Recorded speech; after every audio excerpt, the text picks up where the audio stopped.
Okay, so last week we saw that we can be revolutionaries and change the world by speaking God's truth in love to the people around us. And this week we're going to see how the church fits into this. And here's the thing.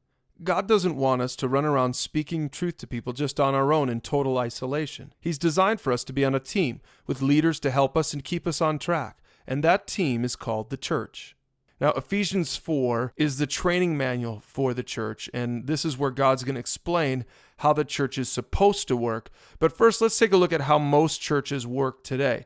See, here's how it usually works. The pastor preaches a sermon, the people listen to a sermon, and then you repeat steps 1 and 2. And that's how most churches work these days. And maybe you grew up in a church like this, but look at what Ephesians 4 says. This is how it's supposed to work. Paul writes this, "Now these are the gifts that Christ gave to the church. The apostles, the prophets, the evangelists, the pastors, and the teachers." That's like the paid staff of your church. And look what it says in verse 12. "Their responsibility is to equip God's people to do his work and build up the church, the body of Christ." So look at that verse.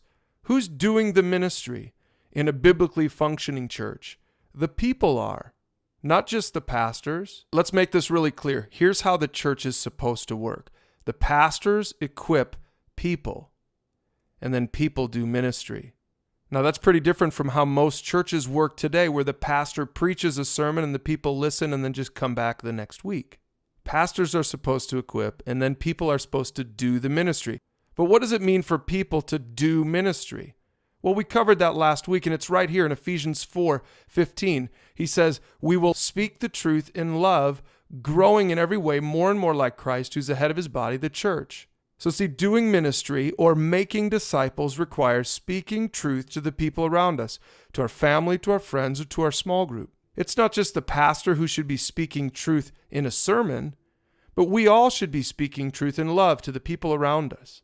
This is how the church is supposed to work. Now, one more thing. Let's look at what Christ does for the church. First of all, he died for the church. Ephesians 5 says, Christ loved the church. He gave up his life for her. We can't take credit for that. He died for the church, and we start by trusting Jesus. So he got the whole thing started. And then secondly, he gifts the church with leaders. We already saw this in verse 11 of Ephesians 4. These are the gifts Christ gave to the church. What gifts? The gifts of apostle, prophet, evangelist, pastor, teacher.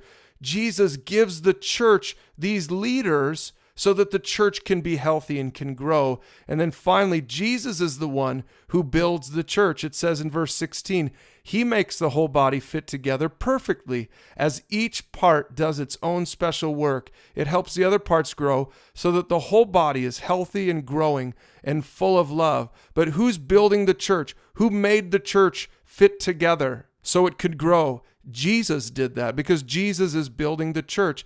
And that's why Paul said in 1 Corinthians 3, it's not important who does the planting or who does the watering or who does the preaching or whatever gift you have. What's important is that God makes the seed grow. We can't take credit for any of this, but we have a part to play. So church, let's function the way God made us to function. Pastors equip people. People do ministry, speaking the truth in love with the people around them, and Christ will build the church.